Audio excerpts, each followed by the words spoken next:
Bulldozer দিয়ে ভেঙে তোমরা বুলডোজার শেষ হয়ে যেতে পারে, তোমাদের পারমাণবিক অস্ত্র শেষ হয়ে যেতে পারে, কিন্তু তোমাদের সব একদিন ধূলিসাৎ হয়ে যাবে।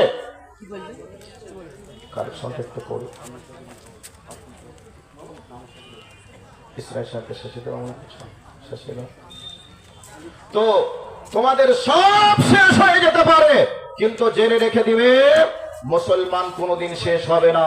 তোমরা মসজিদ ভাঙতেই থাকো, আমরা মসজিদ গড়তেই থাকবো। তোমরা মাদ্রাসা ভাঙতেই থাকো, মসজিদ আমরা মাদ্রাসা গড়তেই থাকবো। তোমরা আমাদেরকে মারতেই থাকো, কোরআনের হাফেজদেরকে মারতেই থাকো, শহীদ করতেই থাকো। আমরা কোরআনের হাফেজদেরকে গড়তেই থাকবো, আমরা আলেমদেরকে তৈরি করতেই থাকবো। বিনিময়ে আমরা শহীদ হয়ে আল্লাহর জান্নাতে যেতে চাই। আমরা এই শাহাদাতের মাধ্যমে আল্লাহ আমাদেরকে কবুল করেছেন শহীদের মর্যাদা দেওয়ার জন্য। এই জন্য তোমাদের কামানের সামনে দাঁড়িয়ে আমরা মাদ্রাসা মসজিদের খেদমত করে আমরা দুনিয়া থেকে বিদায় নিয়েছি, দিচ্ছি, নেব। কিন্তু তোমরা ভেঙে মেরে শেষ করে তোমরা পারবে না কোনোদিন কোনো কিছু করতে। সতর্কবাণী, সাবধান, এ কথা বলেছি। আর একটা বলেছিলাম, যে জায়গায় মুসলিমের রক্ত পড়বে সেই জায়গায় ইসলামের রাজ কায়েম হবে। শুনে রেখে দাও, আফগানিস্তানের মাটিতে মুসলমানদের রক্ত পড়েছিল। আজকে আমেরিকার হাত থেকে সেই দেশকে স্বাধীন করে আজকে ইসলামের রাজ কায়েম হয়েছে। স্বৈরাচারী শাসক শেখ হাসিনা বাংলাদেশের আলেমদেরকে, হাজার হাজার আলেমদেরকে জেলের মাটিতে পড়ে, আয়না ঘরে পুড়ে তাদেরকে শেষ করেছিল। কিন্তু হাসিনা 1 মিনিটের মধ্যেই দেশ থেকে পালাতে হয়েছে, সে বাঁচতে পারেনি, থাকতে পারেনি দেশে। তার সমস্ত বিদ্যা বুদ্ধি ফেল হয়ে গেছে। ফিরাউন দুনিয়াতে এত বড় শক্তির অধিকারী হওয়ার পরে ফিরাউন টিকতে পারেনি, নমরুদ টিকতে পারেনি, আবু জাহেল টিকতে পারি। যারা ক্ষমতায় বসে লাফালাফি করছো, তোমরা উদি পোকার মতো লাফালাফি করছো, তোমরাও টিকতে পারবে না। মনে রেখো, একথা দিন রাত বলেছি। গতকাল শত শত পুলিশের সামনে, মিডিয়ার সামনে বলেছি, আজও বললাম। ভয় করে কোনোদিন কথা বলিনি, বলবো না।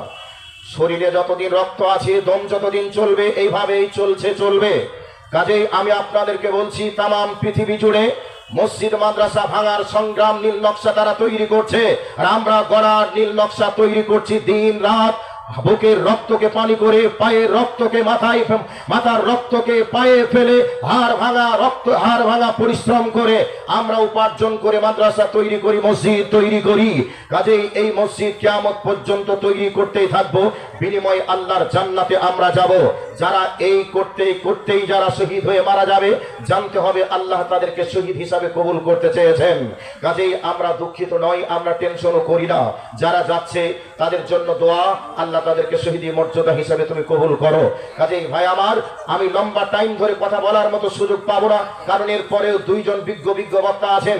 আজকে মসজিদের উন্নতি কল্পে আয়োজিত সভা, সবাই আপনারা জানেন এই আজকের আয়োজিত সভাটা হচ্ছে মসজিদ। এই মসজিদের জন্য কত লক্ষ টাকা খরচ হবে এটা আমার জানা নেই। তবে পালিত বেখিয়ার মানুষ ইচ্ছা করলে এইরকম মসজিদ কয়েকটা বানিয়ে দিতে পারবে। কিন্তু কেন যে বানিয়ে দিতে চায় না, বানিয়ে দিতে পারে না, এটা আমার জানা নেই। তবে পালিত বেখিয়ার লোক দান করতে জানে, এটা আমি জানি। পালিত বেখিয়াতে 2-3 বার আমার জীবনে মসজিদের উন্নতি কল্পে জালসা আমি নিজে দায়িত্ব নিয়ে দিয়েছি। নিজে দায়িত্ব নিয়ে যাওয়ার পরে পালিত বেখিয়ার মানুষ প্রাণ খুলে দান করেছে। হাতে টাকা নেওয়ার মতো সময় পাইনি, ব্যাগ বা ঝুলাই টাকা নিতে হয়েছে। ইনশাআল্লাহ আজকেও পালিত বেখিয়ার আমার আব্বাজান, ভাই ও বন্ধুরা, মা ও বোনেরা দান করবে, এটা আত্মবিশ্বাস। সেই দিকে লক্ষ্য রেখে আল্লাহর নবীর একটা হাদিস আপনাদেরকে শোনাচ্ছি। আল্লাহর নবী বলেছেন, আহাব্বুল বিলাদি ইলাল্লাহি মাসাজিদুহা ওয়া আবগাযুল বিলাদি ইলাল্লাহি আসওয়াকুহা। নবী আমার বলছেন, তামাম পৃথিবীর মধ্যে আল্লাহর কাছে সবথেকে দামি জায়গা হলো মসজিদ, আর আল্লাহর কাছে সবথেকে পৃথিবীর মাঝে নিকৃষ্ট মানের জায়গার নাম হচ্ছে বাজার। আমরা পৃথিবীর সবথেকে দামি জায়গা তৈরি করার সুবর্ণ সুযোগ পেয়েছি। নবী আবার বলছেন, মান বানাল মসজিদা লিল্লাহি বানাল্লাহু লাহু বাইতান ফিল জান্নাহ। যে ব্যক্তি আল্লাহর ঘর মসজিদ বানাবে, সেই ব্যক্তির জন্য আল্লাহ জান্নাতে ঘর বানাবেন। সেই জন্য আল্লাহর জান্নাতে ঘর তৈরি করার আমরা সুযোগ পেয়েছি। এবার বলবেন যে আমি তৈরি করব কিভাবে? 10 লক্ষ টাকা একটা মসজিদ তৈরি করতে লাগবে, 5 লক্ষ তৈরি করতে লাগবে। আপনাকে বলছি, শুনে রেখে দেন, আপনি মনে করে নেন আপনার জীবনে আপনি যে জায়গায় দাঁড়িয়ে নামাজ পড়বেন প্রথম থেকে নিয়ে শেষ পর্যন্ত তৈরি করার আপনি একটা মন স্থির করে নেন যে আমার জীবনে এইরকম একটা জায়গা আমি তৈরি করব। কবিতরের খোপে, কবিতর যে খোপে বসবাস করে ওই কবিতর খোপের মতো যদি আপনার চিন্তা চেতনা থাকে আমি এতটুকু জায়গা তৈরি করবো আল্লাহর জন্য, নিশ্চয়ই এই তৈরি করার এই ভালোবাসার জন্য আমার রব আপনাকে জান্নাত দিবেন ইনশাআল্লাহ। সেই দিকে লক্ষ্য রেখে আপনাদেরকে বলছি, আল্লাহর জান্নাতি মেহমান, আল্লাহর জান্নাতে ঘর পেতে কে কে চান? যে যে আল্লাহর ঘর দুনিয়াতে তৈরি করবে আল্লাহ তার জন্য জান্নাতে ঘর তৈরি করবেন। কাজেই বলবেন আমি তো 5,000 দিতে 10,000 দিতে পারবো না, আপনি 5,000 পারবেন। 50,000 না পারলে আপনি 10,000 পারবেন, 10,000 না পারলে আপনি 8,000 পারবেন, 8,000 না পারলে 5 পারবেন, 2 পারবেন, 1 পারবেন, 500 পারবেন। এইরকম ভাবে দান করার ক্যাপাসিটি আল্লাহ আমাদেরকে সকলকেই দিয়েছেন। যে যেভাবে আল্লাহ যাকে যেভাবে রেখেছেন সে সেভাবে আমরা একটু প্রাণ খুলে দান করার চেষ্টা করব। আরেকবার মা ও বোনদের উদ্দেশ্যে বলছি, জায়গা ঠিক মতো হচ্ছে না, সংকলন হচ্ছে না।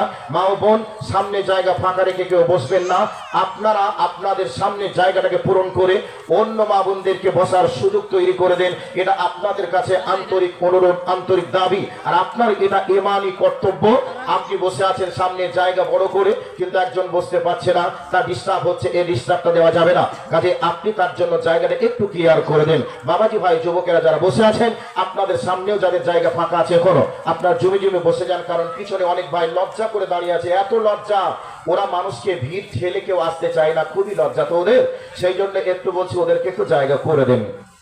ভাইয়া অনেক টাইম ধরে অনেক কিছু কথা আপনাদেরকে বলছিলাম, বলার ছিল। এখন 7টা বেজে 14 মিনিট হলো, আমি 6টা বেজে 9 মিনিটে সম্ভবত 9 মিনিটে উঠেছিলাম, 6 মিনিটে 1 ঘন্টা ক্রস করেছে। এবার আপনাদের কাছে আমার বক্তব্য নয়, আমি আপনাদেরকে যে অফারটা দিয়েছি সেই অফারের দিকে একটু দৃষ্টি আকর্ষণ করার জন্য আন্তরিকভাবে অনুরোধ রাখছি। নবীজি বলেছেন, মান বানাল মসজিদা লিল্লাহি বানাল্লাহু লাহু বাইতান ফিল জান্নাহ। নবীজি বলেছেন আল্লাহর ঘর যে তৈরি করবে তার জন্য জান্নাতে আল্লাহ ঘর তৈরি করে রাখবেন। শুধু তাই নয়, বিশ্বের শ্রেষ্ঠ মানুষ নবী মুহাম্মদুর রাসূলুল্লাহ সাল্লাল্লাহু আলাইহি ওয়াসাল্লাম পর্যন্ত লেবারের কাজ করে করে মসজিদে নববী তৈরি করেছেন। ঘাড়ে কাঁধে করে পাথর বয়েছেন, ঘাড়ে কাঁধের উপরে পাথর রেখে তিনি লোড নিতে পারছিলেন না। এই অবস্থাতে ঘাড়ে কাপড় দিয়ে তিনি পাথর নিয়েছেন। একটা ইতিহাস প্রমাণ করে, নবীজি এত বড় একটা পাথর নিয়ে তিনি যাচ্ছেন, তেনার পাটা বাঁকা বাঁকা হয়ে গেছে, মনে হচ্ছে যেন পাথরটি এক্ষুনি পড়ে যাবে, নবীজিও হয়তো এক্ষুনি পড়ে যাবে। সাহাবীদের কাছে গিয়ে বলছেন, সাহাবীরা বলছেন, ইয়া রাসূলুল্লাহ, আপনি পাথরটা নিয়ে মনে হচ্ছে যেন খুব কষ্ট অনুভব করছেন, লোড বেশি হয়ে গেছে, পাথরটা আপনি আমাদেরকে দেন, পাথরটা নিয়ে আমরা যাই, সজায়গাতে আমরা পৌঁছে দিই। এ কথা যখন নবীজিকে বললেন, নবীজি তখন বললেন, সাহাবীরা শোনো, আমার বোঝাটাকে আমাকে বহন করতে দাও, এই বিনিময়ে আমি আমার আল্লাহর কাছে জান্নাতে ঘর পেতে চাই। এই জন্য নবীজি এত কষ্ট করে নিজেও পাথর বইয়ে বইয়ে মেহনত করে করে মসজিদে নববী তৈরি করেছেন। সেই মসজিদে নববী আজও দাঁড়িয়ে আছেন। মসজিদে নববীতে যাবেন, জান জুড়িয়ে যাবে, প্রাণ খুলে যাবে, সেই মসজিদে নববী আজও দাঁড়িয়ে আছে।